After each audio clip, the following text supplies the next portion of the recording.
The first time I saw her, it was 2:34 a.m. on a two-lane stretch of Highway 93, deep in the Nevada desert. The kind of road where your only company is the occasional tumbleweed or the distant howl of a coyote. I was on a routine overnight haul, driving my Freightliner loaded with pallets of bottled water to a distributor in Phoenix. The cab was quiet except for the faint crackle of the CB radio and the low hum of the engine. Then my headlights hit her. She was standing in the middle of the road. A woman in a white sundress, barefoot, with long tangled hair that caught the wind like cobwebs. Her back was to me, shoulders rigid. I slammed on the brakes, the screech echoing into the void, and the truck came to a hard stop about 10 feet from her. My heart pounded as I fumbled for the air horn, blasting it twice. Nothing. She didn't flinch, didn't move an inch. "Hey!" I yelled, sticking my head out the window. "You okay, lady?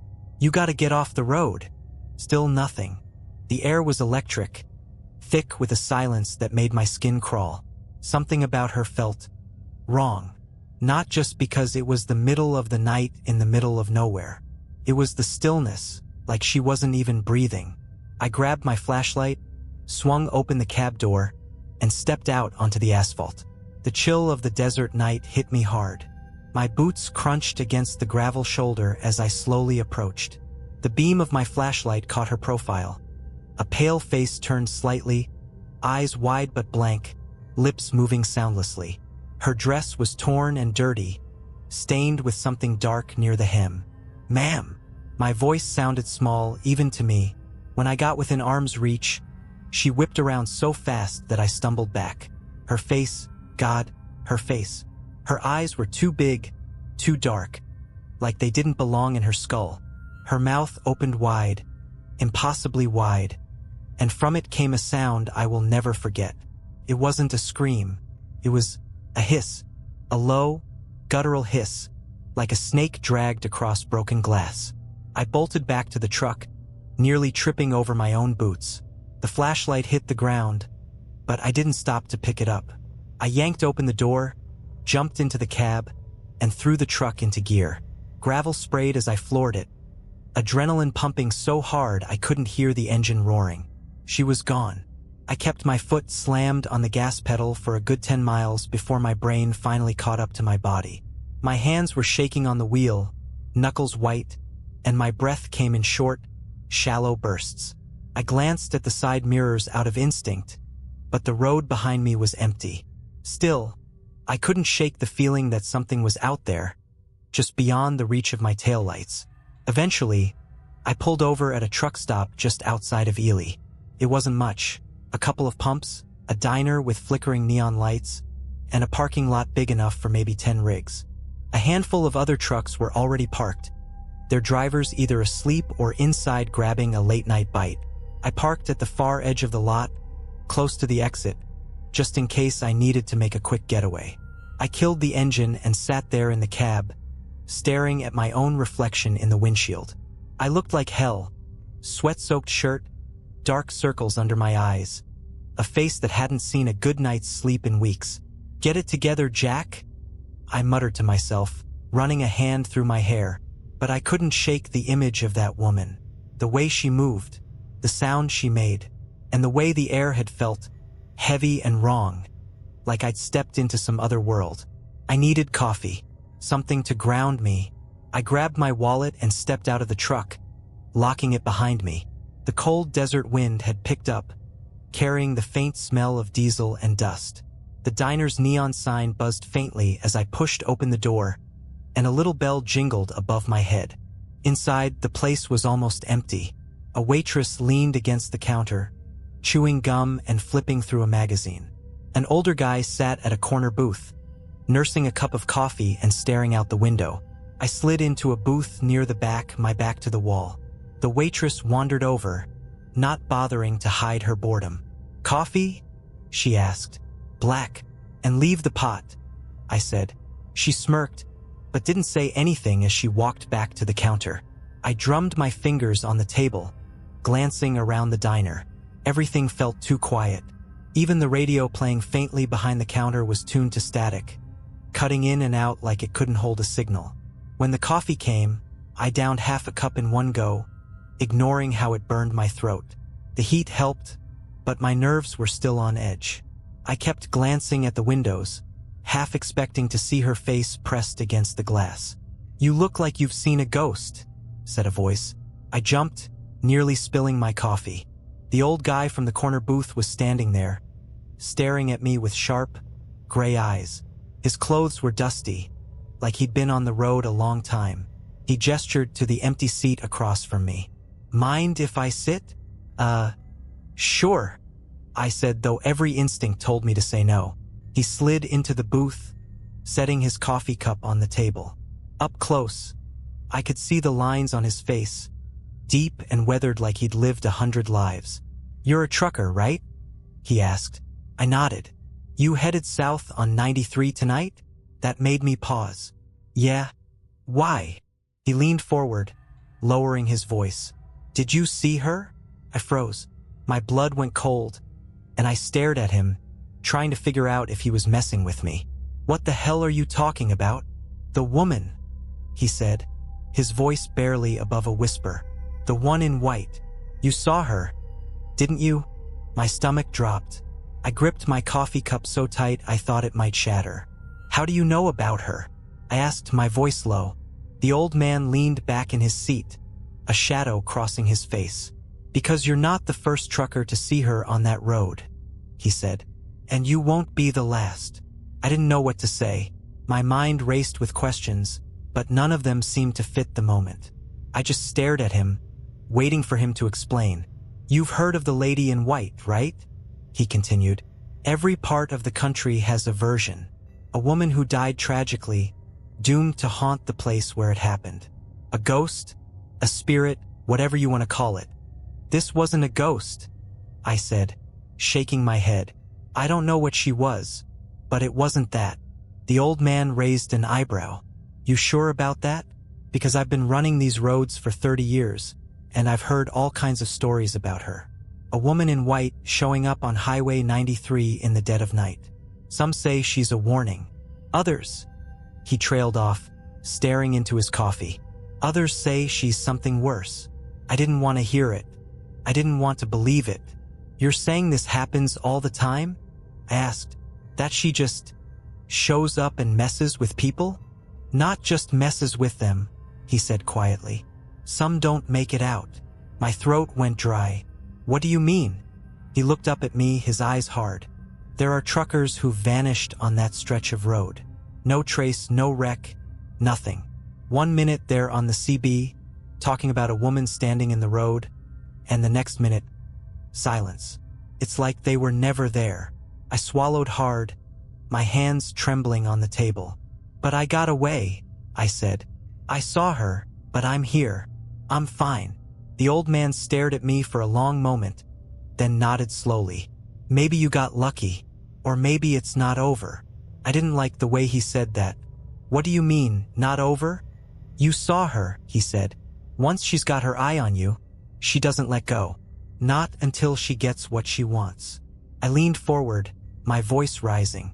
"And what does she want?" The old man didn't answer right away. He just stared out the window, his expression unreadable. Finally, he spoke. "No one knows for sure," he said. "But whatever it is, it's never good." I was about to press him for more when the lights in the diner flickered. The hum of the neon sign outside buzzed louder, almost deafening, before cutting out entirely. The entire place plunged into darkness, the only light coming from the dim glow of the moon outside. "What the hell?" I started, but the old man grabbed my arm, his grip surprisingly strong. "She's here," he whispered. A chill ran down my spine. I glanced around the diner, my eyes adjusting to the dark. The waitress was gone, her magazine left open on the counter. The other truckers had vanished too, their booths empty. The only sound was the faint rattle of the wind against the windows. And then I saw it. Out in the parking lot, in the exact spot where I'd left my truck, was a figure.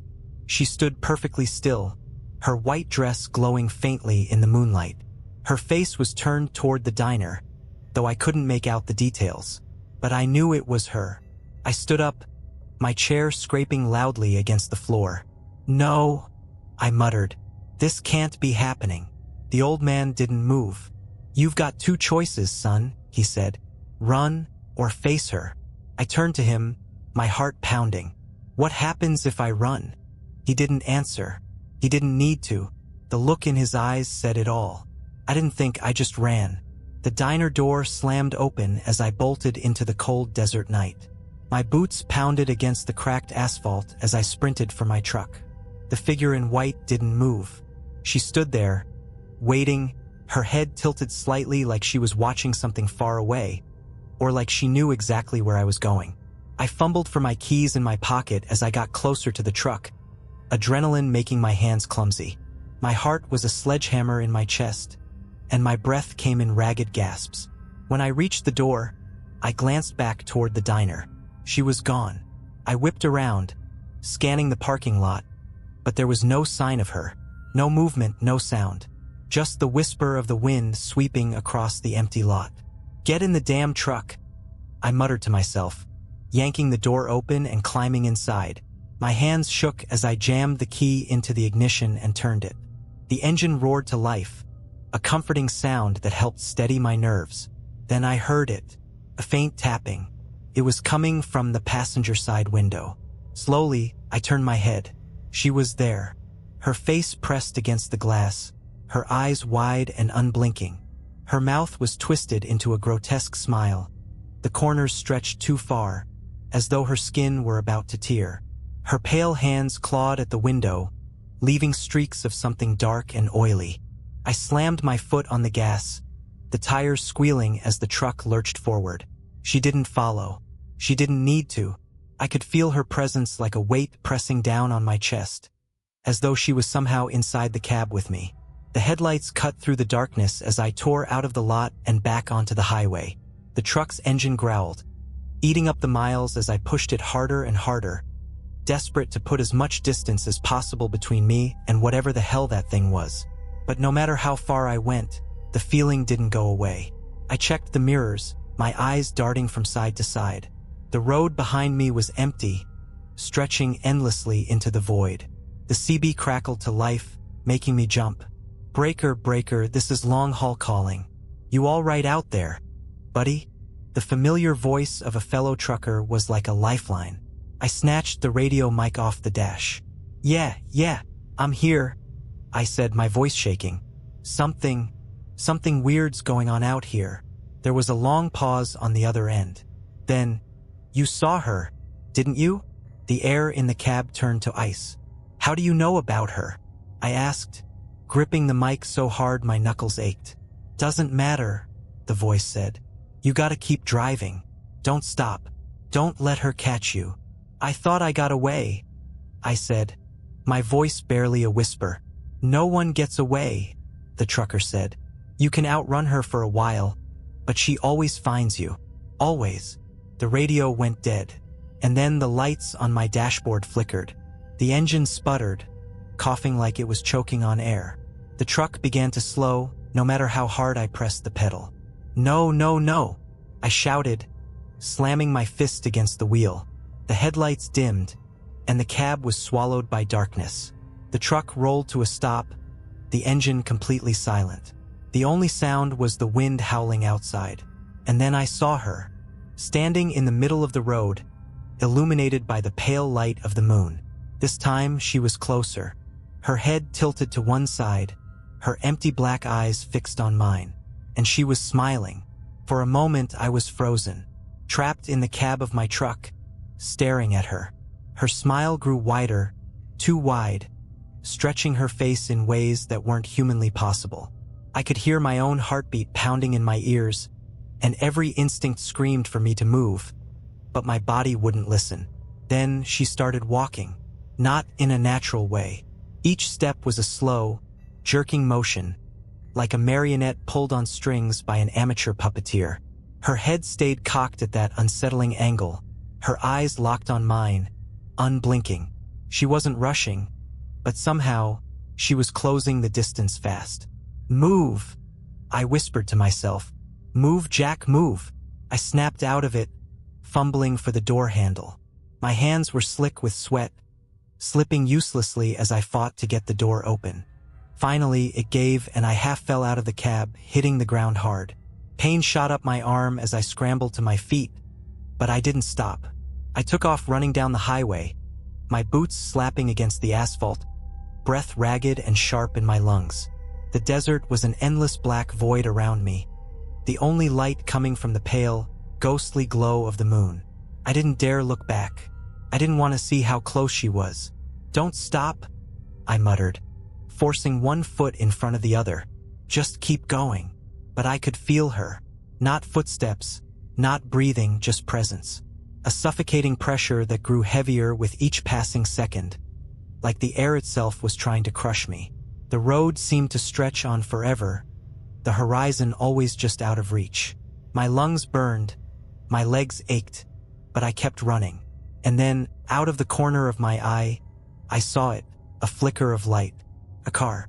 I veered toward it, waving my arms wildly as I ran. "Hey! Hey, stop!" I screamed, my voice cracking. The car slowed, its headlights blinding me as it came to a stop a few yards away. The driver's door opened, and a man stepped out. He was older, maybe in his 50s, wearing a flannel shirt and jeans. "You okay, buddy?" he called, his voice tinged with concern. "She's coming," I shouted, pointing back down the road. "You've got to get me out of here." He frowned, glancing past me. "Who's coming?" I turned to look. The road behind me was empty. "No, no, no," I muttered, spinning in circles, scanning the darkness. She was right there. I swear. She was right there. The man took a cautious step toward me. "You've been out here too long, son. You need water? A ride?" I looked back at him, panic bubbling in my chest. "You don't understand. She's real." She was right. The air shifted. A sudden, suffocating chill swept over me, and the man's face froze. His eyes widened, staring past me with a look of pure, unfiltered terror. "Oh, God," he whispered. I turned slowly, every fiber of my being screaming at me not to. But I had to see. She was there, standing just a few feet away, closer than she'd ever been. Her head tilted, her eyes empty voids, her smile stretching impossibly wide. And this time, her hand was outstretched, reaching for me. The man bolted back to his car, slamming the door shut and peeling out onto the highway, leaving me behind. His taillights disappeared into the night, and I was alone with her. "No," I whispered, backing away. "Please." She took a step forward, then another, and another. Desperate, I dropped to my knees, clasping my hands together like a child saying their bedtime prayers. "What do you want from me?" I shouted. "Why are you doing this?" She stopped. For the first time, she tilted her head the other way, her smile faltering ever so slightly. And then she spoke. Her voice was like wind through dead leaves, a sound that clawed at the edges of my mind. "You took something." I stared at her, shaking my head. "I don't know what you're talking about." She didn't answer. Instead, she raised one hand, her long, pale fingers pointing at me. A sharp, icy pain shot through my chest, and I doubled over, gasping. Images flooded my mind, things I didn't recognize. A little girl's laughter, a woman's hand holding mine, a burning car on the side of the road. And then it hit me. The accident. The accident. It all came rushing back like a flood. I saw the twisted metal, the shattered windshield, the glow of flames licking at the edges of the wreckage. I remembered the screech of tires, the deafening crash, and the overwhelming stench of gasoline. But most of all, I remembered the girl. She couldn't have been more than 6 or 7. She was in the other car, strapped into the back seat, her face pale and terrified. I'd seen her through my windshield just before the collision, her small hands pressed against the glass. I swallowed hard, my heart racing. "No," I whispered, shaking my head. "That wasn't my fault." Her voice came again, cutting through the night like a jagged blade. "You took her." I looked up at her, my whole body trembling. "It was an accident. I didn't mean to. I didn't know." Liar, she hissed, her voice growing louder, more distorted. The memories hit harder now, fragments piecing together in a way that made my stomach churn. I'd been on that stretch of highway before. It was late, and I was running on fumes, desperate to make my delivery on time. I pushed myself too hard, ignored the warning signs. My eyes had been heavy, my reactions slow. I'd fallen asleep at the wheel. The image of the girl's face through the windshield burned in my mind. The realization was like a punch to the gut. It killed her. My vision blurred with tears as I dropped to the ground, clutching at my chest. I didn't mean to, I choked out. I didn't mean to hurt her. Please, you have to believe me. The woman in white moved closer, her pale feet hovering just above the ground. Her hand extended again, and this time I felt it. An icy grip wrapping around my throat, squeezing until it felt like the air was being ripped from my lungs. You let her die, she said, her voice filled with a hatred that made my skin crawl. And you kept going, like she didn't matter. I gasped, clawing at the invisible force around my neck.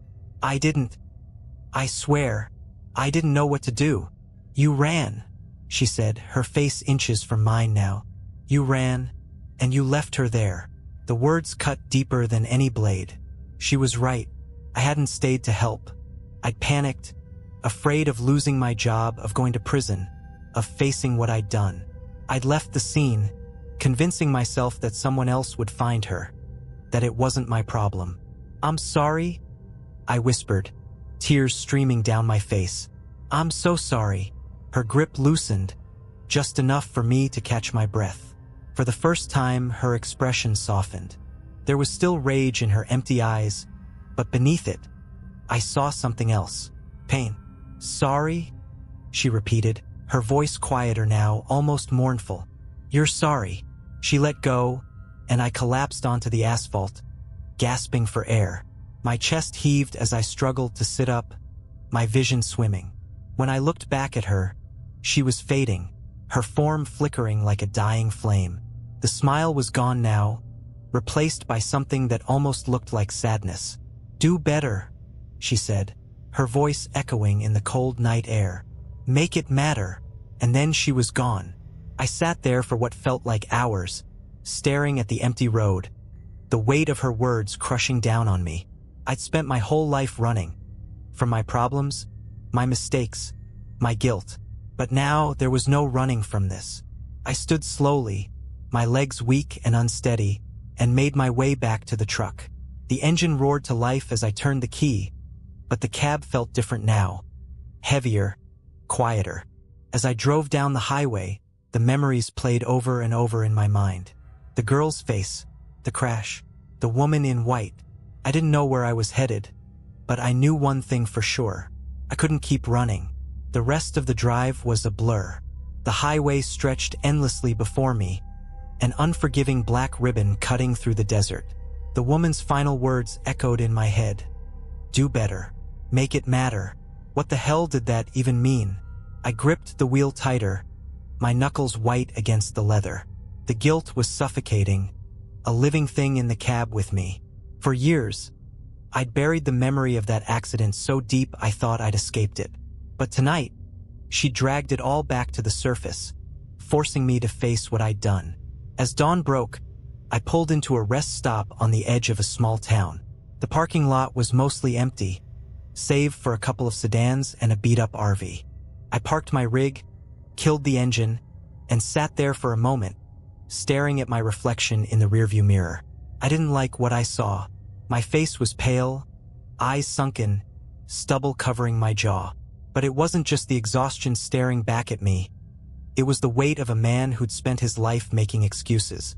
I couldn't stay in the truck any longer. Grabbing my bag, I stepped out into the crisp morning air. The rest stop had a diner attached to it, the kind of place with peeling paint and a sign advertising world's best pancakes. I didn't care about the food. I just needed a moment to think. Inside, the diner was quiet. A waitress behind the counter looked up as I entered, offering a tired smile. Sit anywhere, she said, gesturing to the empty booths. I chose one by the window, sinking into the vinyl seat. My body ached from the night's events, but my mind was worse. A storm of regret and confusion.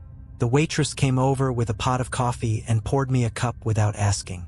"You look like you've had a rough night," she said, her voice kind but tinged with curiosity. "You could say that," I replied, taking a sip. The coffee was strong and bitter, but it grounded me, pulling me back into the moment. "What's got you so worked up?" she asked, leaning on the table. I hesitated. How do you explain something like that? That you'd been haunted, literally, by your past? That you'd seen a ghost? Or maybe something worse, and she'd forced you to confront the darkest part of yourself? You ever feel like you've been running from something your whole life? I asked instead. Her expression softened, and she nodded. Yeah, I think everyone does in their own way. What are you running from? I stared at my coffee, the dark liquid rippling slightly as I set the cup down. A mistake I made. A big one. Someone got hurt because of me, and I ran instead of facing it. The waitress was quiet for a moment, her eyes searching mine. "Well," she said finally, "it's never too late to stop running." The simplicity of her words hit me harder than I expected. I nodded slowly, swallowing the lump in my throat. After she left, I pulled out my phone. It took a few tries to find what I was looking for, but eventually, I found an old news article. Fatal crash on Highway 93 claims life of child. There it was, the wreck, the girl. Her name was Emily Davis. She'd been 7 years old, on her way back from visiting her grandparents. She had a favorite stuffed bunny, one the article said was found in the wreckage. I felt like I couldn't breathe. I scrolled down, finding the contact information for a local charity her family had set up in her memory. Emily's Light Foundation.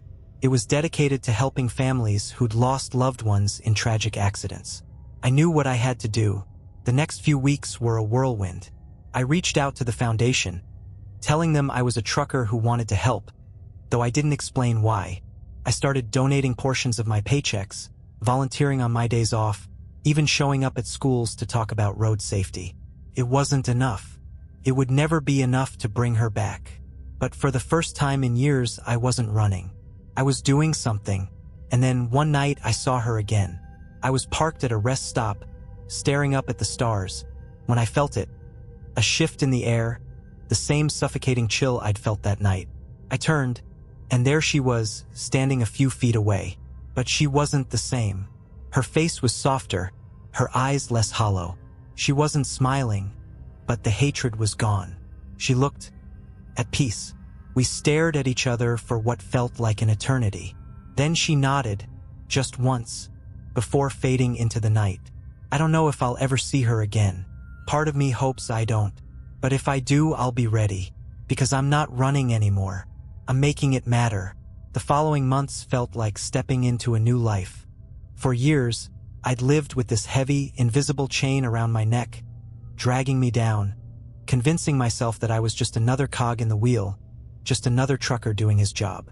But that chain, the guilt, the shame, it had weight for a reason. It wasn't there to crush me. It was there to remind me to do better. And so I kept going. I stayed involved with Emily's Light Foundation, not just donating but fully immersing myself in its mission. I started speaking at more schools, trucker conferences, even community safety events. I told my story, not the part about the woman in white, but the truth about the accident and how easily it could have been avoided. The work was hard, and it stirred up things inside me I thought I'd buried for good. But it also felt right, like I was finally building something out of the wreckage I'd left behind. Then, one night, it all came full circle. It was a cold evening in early December, and I'd just finished a delivery run to Salt Lake City. I was heading back toward Nevada, cruising down a long, empty stretch of highway, when my CB crackled to life. "Breaker, breaker," a voice said, faint but urgent. "This is southbound, Sam. Any ears on me?" I grabbed the mic. "This is Long Haul Jack. You're coming in loud and clear, Sam. What's up?" There was a pause, and I could hear the tension in his breathing. "You ever heard of some crazy stuff happening on Highway 93? My chest tightened. I adjusted in my seat, gripping the mic a little harder. "What kind of crazy stuff?" "Man, I don't know how to explain it, Sam said, his voice shaky. I was driving, and I saw this woman, standing in the middle of the road. White dress, no shoes. Thought she was hurt, so I stopped, but she just disappeared. I felt a chill run down my spine. Sam, listen to me, I said, my voice firm. Don't stop again. Whatever you do, keep driving. Get off that stretch of road as fast as you can. Wait, you've seen her too? He asked, his tone climbing. Just trust me, I said. You don't want to mess with her. Keep moving, no matter what. The radio went silent for a moment, then crackled back to life. Thanks, man, Sam said. I don't know what's going on out here, but I'm taking your word for it. The CB went quiet again, and I let out a long breath I hadn't realized I was holding. I thought about that stretch of highway, about Sam, and about her. The woman in white. Had she moved on, or was she still out there, haunting the road like a shadow of the past? I didn't know. Maybe she'd always be there. A reminder for the drivers like me who needed to face the consequences of their choices. But one thing was clear. She wasn't just out to punish. She was out to teach. And maybe, just maybe, she was watching to make sure we learned. As I drove on into the night, the stars stretched endlessly above me, and the highway ahead seemed less like a prison and more like a path. A path I could finally walk without running. I don't know if I'll ever be forgiven for what I did, but I'll keep trying to make it right. Because sometimes, the scariest ghosts aren't the ones that haunt the road. They're the ones inside you. It was months later when I truly understood that some hauntings don't just fade into the background. They linger, subtly reshaping your life in ways you can't quite grasp.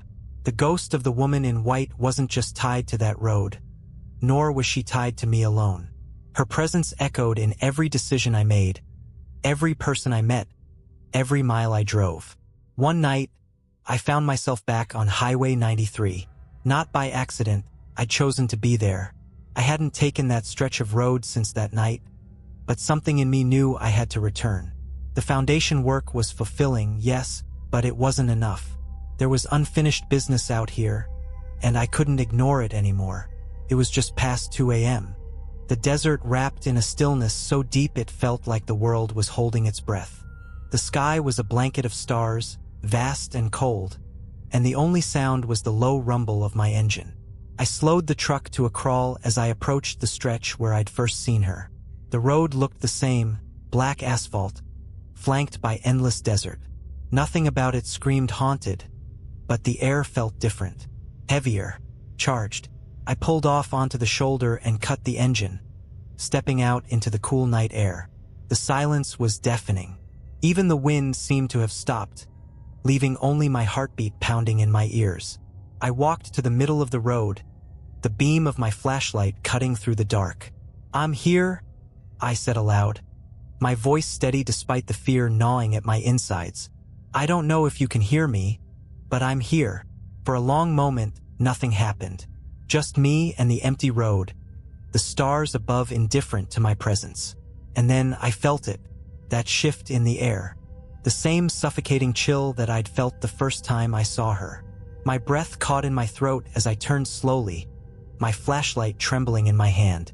She was there, standing a few yards away, her white dress billowing in a breeze I couldn't feel. Her head was tilted again, her dark eyes fixed on me. But this time there was no smile, no malice. I swallowed hard, forcing myself to meet her gaze. I came back, I said. I don't know if it matters, but I came back. I've been trying to make things right. I don't know if I ever can, but I'm trying. Her expression didn't change, but something about her stance shifted. She seemed less rigid, less otherworldly. I'm sorry for what I did, I continued. For what I didn't do. I should have stopped. I should have helped. I know that now. For a moment, the only sound was the faint hum of the flashlight. And then she moved. She stepped forward, slowly, her bare feet not making a sound on the asphalt. My body tensed, every instinct screaming at me to run, but I stood my ground. When she was just a few feet away, she stopped. Her head tilted the other way, and for the first time, I thought I saw something flicker in her eyes. Something almost human. "Emily," she said, her voice soft, barely a whisper. Took me a moment to understand. "That's her name," I said. "The girl in the accident. Emily." She nodded, the movement almost imperceptible. "I'm doing what I can for her," I said. "For her memory. I promise you I won't stop. I won't let her be forgotten." Her head tilted back slightly, and for a moment, I thought I saw tears glistening on her pale cheeks. And then, just like before, she began to fade. But this time, it wasn't sudden or jarring. It was slow, almost peaceful, like she was finally letting go. The last thing I saw before she disappeared completely was her face. Her expression wasn't angry or sad. It was grateful. I stood there for a long time after she was gone, staring at the empty road. The air felt lighter now, the suffocating pressure gone. As I climbed back into the truck and started the engine, I felt something I hadn't felt in years. Closure. The woman in white had haunted me, but she'd also given me something no one else could. A second chance. A chance to make amends, to change, to do better. And for the first time, I felt like I'd done enough to honor that chance. The road stretched out before me, endless and open, and as I drove into the dawn, I knew one thing for certain. I wasn't running anymore. Months turned into years, and the road became my home again. But it wasn't the same. I wasn't the same. The foundation work continued to grow. Schools added new safety measures for their buses. Donations poured in for the families of accident victims, and truckers like me started holding each other accountable. I stayed involved, dedicating every mile I drove and every check I cashed to Emily's Light Foundation. It wasn't enough to erase the past, but it wasn't about erasing anymore. It was about building something that mattered. I never saw her again. Not on the road, not in my dreams, not even in the corners of my mind where she used to linger. The woman in white had moved on. I believed that now. She wasn't waiting for me anymore, because I had finally stopped waiting for myself. But some things leave their mark even when they're gone. One night, I was parked at a rest stop in Texas, staring at the stars while the hum of the engine kept me company. My logbook sat open on the dash, and I found myself flipping through its pages, old deliveries and miles logged. And there, scrawled in the margin of one page, was a note I didn't remember writing. Said, "Do better. Always." I stared at it for a long time, running my fingers over the ink. It was my handwriting, sure, but I couldn't recall ever writing those words. Maybe it was me in a moment of clarity I'd forgotten. Or maybe I smiled and shut the book, sliding it back into the glove compartment. The CB crackled, snapping me back to the present. "Breaker, breaker, this is Roadrunner. Anyone out there got ears on me?" I grabbed the mic. "This is Long Haul Jack. Go ahead, Roadrunner." "Just checking in, buddy," the voice replied. "Late night out here, you know how it is. Strange things always happen after midnight." "Yeah," I said, a small smile tugging at the corner of my mouth. "I know exactly how it is." The voice laughed. "You ever see anything strange out there?" I thought about the woman in white, about Emily, about everything that had happened. My hand hovered over the mic for a moment before I pressed the button. "Yeah," I said, my voice steady. "But sometimes, strange things remind you what really matters." The CB went quiet after that, and I leaned back in my seat, letting the weight of the words settle over me. The road stretched on, dark and endless, but for the first time in a long time, it didn't feel empty. Felt like a promise. Promise to keep driving, to keep trying, to keep making it matter. The headlights carved a path through the night, and I drove on. The hum of the engine and the vastness of the open road my only companions. And somewhere, deep in the desert where the stars touched the horizon, I hoped she was at peace too.